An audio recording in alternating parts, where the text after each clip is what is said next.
В селе Андагул Папанского ельного округа продолжается строительство школы на 150 мест. Работы начались в прошлом году и на сегодняшний день выполнены на 70%. Завершение запланировано к началу нового учебного года. Сейчас ведутся электромонтажные работы, укладывается брусчатка, предусмотрено строительство спортивной площадки. Ход строительства находится под контролем профильных специалистов.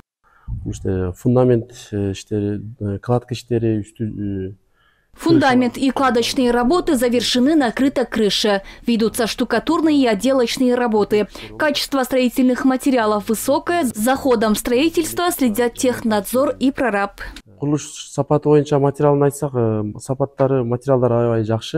Нынешняя сельская школа была построена 25 лет назад. Сегодня она не отвечает современным требованиям. Плюс каждым годом увеличивается число учащихся. Это создало острую потребность в новом здании. Сейчас у нас обучаются 230 учеников, классы были очень тесные, условий практически не было. Даже спортзала не было. Новая школа отличная, в каждом классе будет интернет. Мы очень рады.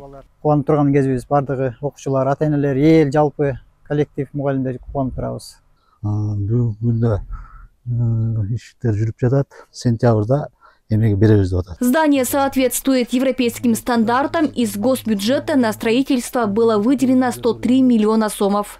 Отметим, что на территории Ошской области в настоящее время строятся 99 социальных объектов. До начала нового учебного года планируется ввести в эксплуатацию 6 школ, 3 детских сада и 2 спортивных зала. В их числе и эта школа. Айтунок Мамытова, Нурсултан Абдикарим улы, ЛТР, Ошская область.